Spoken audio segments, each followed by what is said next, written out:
Okay, really very useful and important topic I want to talk about right now. The power of prayer, the power of thoughts. Um, Basically, for the better part of my life, my parents, have always been very open, never forced anything on me. um, my father is more of a practicing moderate Muslim. My mom is just, she's quite open to everything, Buddhism, Hinduism, Christianity, everything. So I was raised kind of like never with anything forced on me, except since I was a little kid, since I was, very, very young little boy, was, taught to pray before going to bed. And I'm so grateful for that because there's a, and before some of you might tune out, I'm not anti-religious, and there's a huge anti-religion movement going on. I understand it, of course. I mean, my mom had to leave her country because of, you know, she's from Iran, so the religious kind of fanatics who took over, and she's got issues with that. But over the years, we've all learned to see like what is good about, and I've seen so much good in religions in my life. Of course, there's like, but anyway, point is, I'm not anti-religious. There's a lot of people who are, and it's I understand it, but I don't want to go into that. I want to talk about what's really like the power behind prayer. And it's basically like when I was in bed last night, for example. It's the first time for a long time that I actually decided, okay, let me just pray. And when you pray for people, like I pray for my family, my friends, what you're actually doing is you're thinking, you're visualizing those people. So as that's what happens when I do it, at least. I will think of my mom, I'll pray for her, think of my father, pray for him, think of my brother, and then all my close family, my relatives, I'll spend some time thinking of each and just sending them a prayer. We'll do it also for my friends, and then I will be grateful. And look, now you're seeing like all these cutting edge psychological, tools that a lot of, young CEOs, athletes, people who are really interested in, self development and getting, basically making themselves incredibly, powerful and talented. They're all doing this, so much of what has already existed in religion for so many years. So it just really makes me think that the genius of some of these teachings and old religions. Like I'll tell you a really good example. I don't want to get off topic too much. Is most religions there will be like, is it prostrations? Is that when you kind of do this? In Buddhism, you'll see it. In Hinduism, in Islam, when you pray 5 times a day in Islam, you basically get on your hands and knees and you bow down 5 times. That's in one prayer. You'll do that.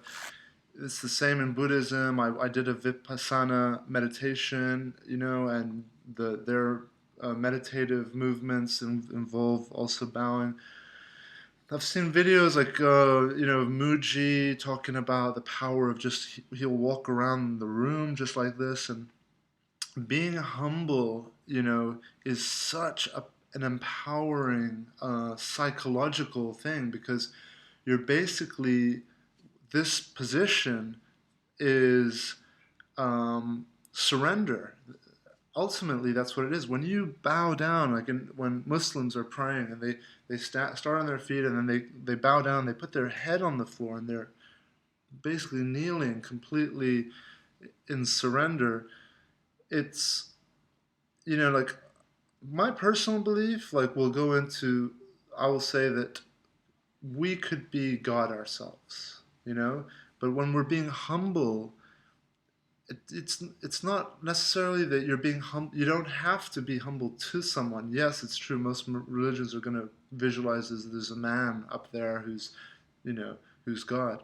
I don't see it that way. I just see the act of being humble in itself is powerful enough. You don't have to be doing it to anyone. You're just being humble. You're being grateful. You're being thankful and you're surrendering. Why is surrender so powerful? Because almost all of the suffering that we endure, whether it's going through breakup or, you know, lost your job, gone through a divorce, lost someone, all this suffering and, you know, the stress and anxiety that we might experience every day, I would argue is all ultimately linked to our fear of death. You know, I'll give you one example: a breakup. Your natural instinct will go through hell because basically it feels like, you know, your body's trying to tell you. You know, I heard a really good line in a movie the other day, and it was, "Your body speaks to you through pain, so it would do you good to listen to it." And it's so true. And when we go through a breakup and we experience that pain, our body like goes through pain and is trying to tell us, you know, this isn't good for your survival. You need a mate. You need a partner. You need to reproduce. So our body, our biology is trying to guide us towards reproduction, survival. So the ultimate fear is death, and our body tries to push us towards the opposite of death, which is reproduction, life, survival. So anyway, it's a big topic. I don't want to get too caught in there, but but you know, when you surrender and when you do this movement, which I think it's extremely powerful, you know, when you surrender, you're basically saying, I am no longer afraid of anything. I'm not afraid of death. And even if you do believe that there's a man sitting in a chair up in the clouds whose name is God, that's totally okay with me. I 100% respect, because beliefs are so important, and you're still getting, in my opinion, the same sort of results. You know, as if you were an atheist and you're just being grateful, you know, for being alive. This is one thing also, just to kind of like something that annoys me a little bit is, you know, the French attacks happened yesterday, and before that Beirut was bombed, and before that the Egyptian airline. This has all just happened in like a week. Crazy terrorist attacks. And I was on Facebook and there was an atheist friend of mine who put a post saying, I won't pray for Paris, because I guess the hashtag that's been going around is pray for Paris, but I will, you know, blah blah blah, send my whatever good thoughts or whatever. And that's what prayer is, you know. Praying doesn't mean that you have to be like praying to like someone or God or something. What is prayer? And this is the core of this video that I want to talk about. Is prayer is when you think about someone or something and you wish them well. You know, you basically will, it doesn't have to do with God, religion, with prophets or anything. It's just semantics. You're calling it prayer, so it's like associated with a religion, but essentially what you're doing is you're basically thinking of someone, sending them some good energy, some good thoughts, visualizing and manifesting in your mind that they are doing well and they're healthy, and that's prayer. That's prayer. When I sleep at night before going to bed, let me tell you how powerful it is to just pray for other people who are close to you. I mean, it might say in the Bible, because back in those days, like, people were not educated at all. So it might put it in a way that, you know, people will maybe believe it, you know? Rather than trying to explain psychology to them, which is just going to go right over their heads, someone maybe came up with an easier pill to swallow and said, hey, there's this guy up in the clouds on a chair, and blah blah, and people believed it. Maybe it's true. I'm not saying anything against that, but my personal beliefs is that most great religions are actually just it's great psychology. And when they say like pray, for people, say your prayers before you go to bed. Do you know how powerful that is? Because before you go to bed, now, like I said, a lot of people they're talking about do your gratefuls lists or think positive thoughts before you go to bed, because when you go to bed, you're going to basically all the dreams and all the final thoughts you had before you fell asleep are going to basically go around in your mind, and just they're going to inspire what's going to happen in your mind when you're sleeping. So it's better to go to bed with really positive, energizing thoughts. And when I think of my family, I'm basically reinforcing those thoughts of family, community, connection, my social network, and it will make me feel confident, more comfortable. It will make me feel loved. It will make me feel connected. It will do the opposite of making me feel lonely and isolated. I'll feel a sense of home, strength, energy, confidence. I'm repeating things now, but you get the gist of it. And that's all by just simply thinking of my family, thinking of my friends. And then imagine like if they're doing the same. Imagine if you're in their circle of prayers. So you've got like your own network of people that you'll pray for every night before you get to bed. And then imagine this. Many of them might have you in their network of people that they pray for. And then this interesting sort of um, connection starts to exist between people that maybe you're not seeing every day or not with every day, or maybe you are, but there's still this bond that you're reinforcing through prayer. And it's like, I'm going to call it prayer, but you guys know what I mean. It's like just through thinking, bringing them to your mind.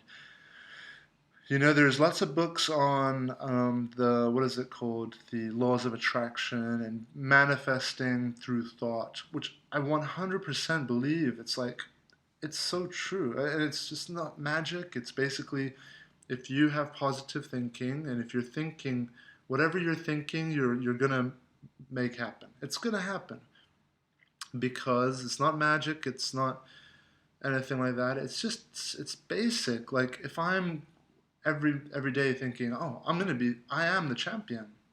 I am this and this. And that's who I am. All my body language, all my decision making, all my relationships, everything that I choose to do in my life is going to become aligned with that type of thinking.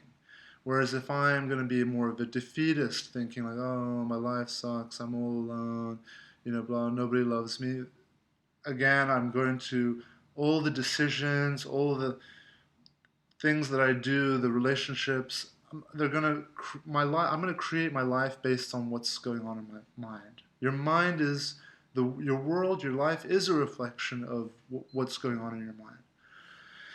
So the reason I brought that up is that when you do pray or think of other people, and whatever you can manifest for others too. I believe this. So not only for yourself, but if I start to think of my mom and start to think of her being healthy and happy, and just positive thoughts of my mom in my mind, then every interaction I have with her is going to be aligned with those types of thoughts, and at least my influence upon her when we're in touch in any way, whether it's email, writing, communicating, it's gonna be expressed to her, and she will sense that. So it's really interesting how it all works, the laws of attraction, and how it all stems from thoughts. If I, for example, really dislike someone and I start wishing them ill, which is the opposite of praying for someone, because it's cursing people, that also works as well, because I can, if I wish someone really ill, and I, everything I do, whether it's even avoiding this person, is going to put help to manifest what my ill wishes are onto that person's life. I'm not saying that it's going to happen, but for sure, from my uh, side, they're going to be getting those types of manifestations into their life. And if other people start doing it to them, then they could wind up becoming isolated, or so that's how it all works. And it's not magic, it's not anything like that. It's just basics, facts. I've used this example before, but at my gym we had a world champion mixed martial arts fighter, and he used to always just um, visualize himself before he became champion as the champion. So he was the champion before he was the champion. That's exactly what I'm talking about. Whatever you want to happen, you've got to like own it. You've got to be it first. You can't be chasing it. So let's go back to thought, the power of prayer, the power of thought, and how it can help us, to be happier, feel more fulfilled. I've already kind of touched on it a little bit with, for example, praying before bed, going to bed, how you can feel connected by just simply thinking of people who are important to you. And even if you don't come from a religious family, or, it doesn't have to be religious, but family or upbringing that has done this, try it out, because like I said, now there's this huge growing health movement, people understanding our bodies more, our minds more, and we're using all these, we're implementing these tools. And I'm telling you, it's like people who are very rich and successful who are implementing this, and also people who are just educated and are out there and learning about how to get the most, maximize their potential. And like I said, when you are grateful for what you have, when a religious person will say thank you God for the food on my plate, for my home, what you're doing is, you don't have to direct that to God, but you can just be grateful. It doesn't have to be to a God. And when you're doing that, the power of that is that you're basically telling your mind all the stuff you have. Like, I have health, I have the ability to put food and provide for myself, I have a roof over my head. These are really, really confidence boosting, motivating, self believing thoughts. Whatever, these are thoughts that are going to boost your confidence, your happiness, your strength, and it's just simply being grateful. So you see the power that exists in, let's say, prayer, and the power that exists in thought. Thoughts are so powerful. So I'm going to wrap this up now, but I want to wrap it up again with really important things, okay, guys? Like, being aware is the first step, because so many of us, we have these thoughts, but we're not even aware of them. So after, maybe we might be on driving our car or doing something, and we just don't realize that we've just kind of had a train of thoughts. Now, what were those thoughts, positive or were they negative? Were they bringing you down or lifting you up? For most of us, unfortunately, it's negative thoughts based off of fear. And remember, the ultimate fear of all is the fear of death. So if you can learn to be aware of your thoughts, so that you can see what's going on in your mind, and you could be like, oh, most of my thoughts are positive, that's a good thing. Or you could find that 80% of your thoughts are sort of like bringing you down, pulling you down, okay, which for me was the case. And then, if you're really interested, you can wind up trying to link where these thoughts are coming from and the fears. And like I said, ultimately, they're all going to chain back, I would argue, to the fear of death, which is so important, which is why it's so important to ultimately, at the end of the day, be strong, be able to stand up for yourself, but also have this ability to be humble and to surrender. Because when you surrender to all things, there's nothing left to be afraid of. If you can overcome your fear of death, and a lot of Buddhists, including the Dalai Lama and a lot of faiths actually, not just Buddhism, they'll meditate and they'll pray on death. They'll do death meditation, which is they'll visualize just everything ending. And it's rather than our Western society, which keeps death and old people away from us, sickness, depression, sadness. We don't want to hear about it. Like, just all we want is positivity. All we want is that Pharrell Williams song, "'Cause I'm happy," right? We don't want to see or think about death. Now, that doesn't help us because it just makes our fear way, way greater if we can't face it, if we can't see it every day.